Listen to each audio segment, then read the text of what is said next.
नमस्कार दोस्तों, आज का खुलासा न्यूज में आपका स्वागत है। मैं हूं नदीम अहमद और आइए डालते हैं एक नजर 8 फरवरी की खबरों पर।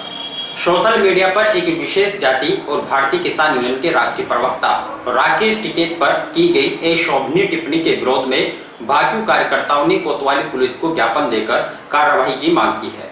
वहीं अखिल उत्तर प्रदेश जाट महासभा के सैकड़ों कार्यकर्ताओं ने भी सीओ सिटी के न मिलने पर कोतवाली पुलिस को ज्ञापन देकर की गई टिप्पणी को देशद्रोही की संज्ञा में लेते हुए कार्रवाई किए जाने की मांग की है।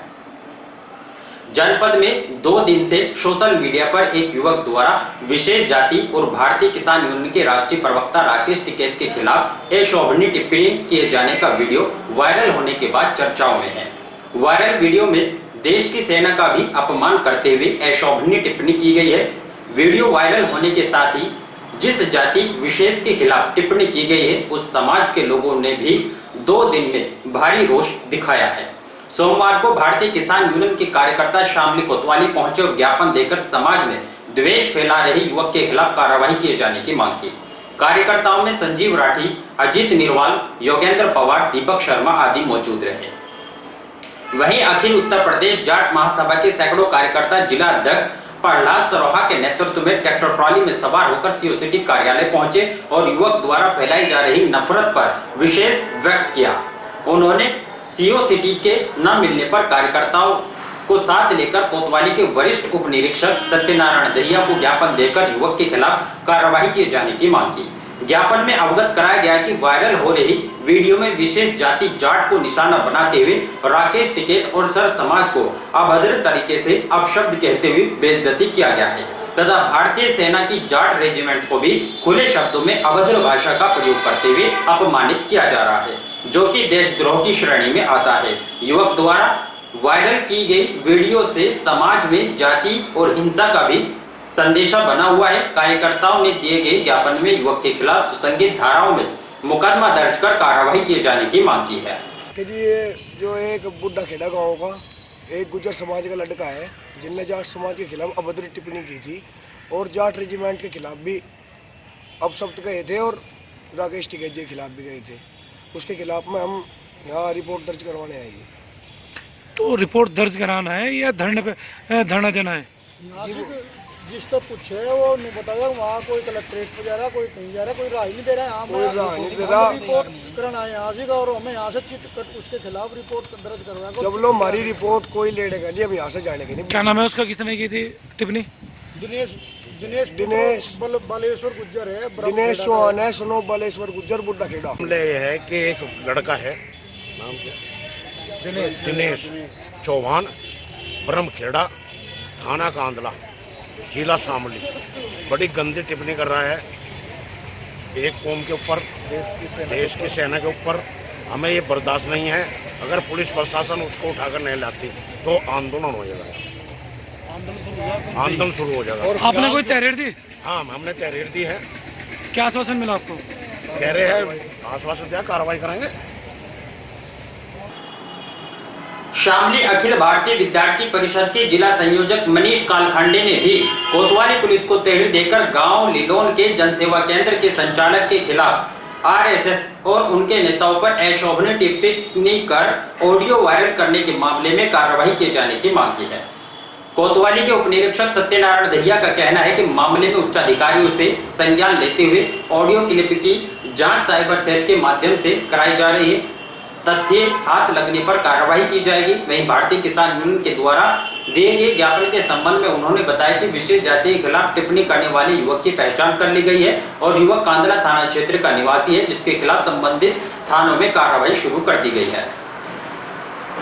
शहर के बीबीपीजी कॉलेज में जनपदीय वृत्ति रोजगार मेले में पहुंचे मुख्य अतिथि कैबिनेट मंत्री सुरेश राणा ने कहा कि युवाओं को रोजगार देने में यहां के उद्यमियों की भी उतनी ही जिम्मेदारी है जितना कि प्रदेश सरकार की होती है।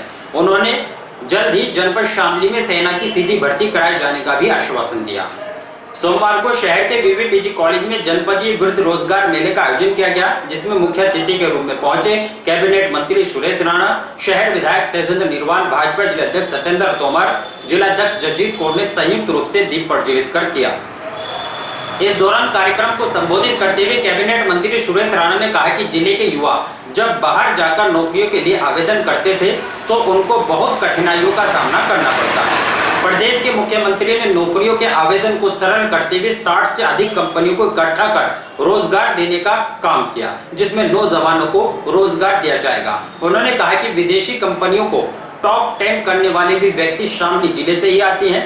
सेना की भर्ती भी जिले में नौजवान देश की सुरक्षा के लिए खड़े हो जाते हैं। कुछ दिन पूर्व रक्षा मंत्री से मुलाकात की थी, जिसमें कैराना सांसद प्रदीप चौधरी के साथ मिलकर वे शामली की धरती पर सीधी सेना की भर्ती कराने का भी काम करेंगे। इस अवसर पर विधायक तेजेंद्र नीरवाल ने कहा कि उत्तर प्रदेश के मुख्यमंत्री योगी आदित्यनाथ ने युवाओं को रोजगार देने का काम किया है। पहले बीच में नौकरी दिलाने वाले दलाल ही रोजगार न मिलने पर युवाओं से ठगी कर लेते थे और फरार हो जाते थे, लेकिन अब ऐसा नहीं होगा। ईमानदारी से कंपनियां युवाओं को रोजगार देने का काम करेंगी। उन्होंने कहा कि भारत का युवा अमेरिका, जर्मनी सहित विदेशों में भी देश का नाम रोशन कर रहे हैं। वो बोलता है कि भाई साहब वहाँ इंटरव्यू कैसे होगा, तो चूंकि हम भी सामान्य परिवारों में पैदा हुए हैं तो हम देखते हैं बहुत सारी कठिनाई बच्चों के सामने आती थी। मैं बधाई दूंगा आदरणीय नरेंद्र मोदी जी को, देश के यशस्वी प्रधानमंत्री को, आदरणीय योगी आदित्यनाथ जी को, जिन्होंने कहा कि नहीं हम इसे सरल करेंगे। और सरल ये किया कि उन्होंने सारी कंपनियों को एक साथ एक छत के नीचे इकट्ठा करने के लिए रोजगार मेलों का अवसर किया। कौशल विकास हमारा मंत्रालय, अन्य मंत्रालय मिलकर के ये कार्यक्रम कर रहे हैं। और मैं योगी आदित्यनाथ जी को इसलिए बधाई दूंगा कि लगातार उन्होंने नौजवानों को फोकस किया कि किस तरह से रोजगार के अवसर पैदा हो। इसलिए आजादी के बाद सबसे ज्यादा रोजगार देने वाली सरकार योगी सरकार है उत्तर प्रदेश के अंदर। लगातार रोजगार के अवसर, चाहे पुलिस की भर्ती हो, और आपको बड़ी खुशी होगी, पत्रकार साथी भी बैठे हैं, मैं तो गर्व से लखनऊ में कहता हूं, जब पुलिस की भर्ती होती है तो पुलिस की भर्ती में भी जो नंबर 1 पर आता है, जो उत्तर प्रदेश को टॉप करता है, वो भी शामली का ही नौजवान होता है। उसने पूरे उत्तर प्रदेश में पुलिस की भर्ती को टॉप किया। जब सेना की भर्ती होती है तो हमारे शामली के पश्चिमी उत्तर प्रदेश के क्षेत्र के नौजवान बहुत मजबूती के साथ देश की रक्षा की सुरक्षा के लिए वहां खड़े हो जाते हैं। इसलिए मित्रों, अभी कुछ ही दिन पहले मैं रक्षा मंत्री जी से भी मिला था और मैं आपको बताना चाहता हूं कि हम लोगों का प्रयास है, हमारे सांसद जी के बेटे भी यहाँ बैठे हैं, प्रतिनिधि के रूप में उनके हमारे अन्य नेतागण यहाँ बैठे हैं। हम लोगों का प्रयास है थोड़ा सा कोरोना काल और ठीक से हो जाए, कुछ समय बाद हम शामली की धरती पर सेना की भर्ती भी लेकर के आने वाले हैं, जिससे हम सेना की भर्ती यही शामली की धरती पर कराएंगे। हमारे नौजवानों को अवसर मिलेगा, हमारे नौजवानों के पास ऊर्जा है, ताकत है, मेहनत है, हमारी बहनें बैठी हैं, ये लगातार पढ़ाई में मेहनत करती है। इसलिए शामली का रिजल्ट, ये जनपद का रिजल्ट बहुत बेहतर रहता है। तमाम कंपनियां यहाँ आई, 4,500 से 5,000 हमारे नौजवान यहाँ बैठे हैं और ये आपकी जिज्ञासा का ही परिणाम है कि रोजगार मेले का एड गया, रोजगार मेले की बात हुई तो 5,000 संख्या, ठंड के बावजूद आप सुबह से आए तो सुबह कोहरा भी था, आप सब लोग यहाँ पहुंचे और आप सब लोगों ने रजिस्ट्रेशन कराया। इसलिए मैंने अभी सीडीओ साहब बता रहे थे, मैंने कहा था जिन बच्चों का रजिस्ट्रेशन नहीं है तो आ रहे थे, जेके जैन जी बैठे हैं, वेद प्रकाश जी बैठे हैं, प्रवीण जी, हमारे बड़े बड़े उद्योगपति यहाँ के हैं, जैन साहब बैठे हैं, ये सभी, इन सबको भी हमने निवेदन किया था कि आप शामली में उद्योग चला रहे हैं तो शामली के उद्योगपति की भी जिम्मेदारी है कि शामली के नौजवान के लिए रोजगार के रास्ते तलाशे। ये शामली के उद्योगपति की भी जिम्मेदारी है। मैं उत्तर प्रदेश में माननीय योगी जी की सरकार है तो ये देखने में आता है कि हर जगह जो पहले नौकरियों के नाम पे धांधली होती थी वो सारी की सारी रोकने का पूरी ईमानदारी से प्रयास सरकार कर रही है। शुरू के दौर में पहले 1-2 वर्ष में लोगों ने हमसे भी बहुत संपर्क किया कि भर्ती है जी, पुलिस की भर्ती है या फिर अन्य किसी डिपार्टमेंट में है तो कहीं कुछ ले दे के हमारा काम करा दो जी।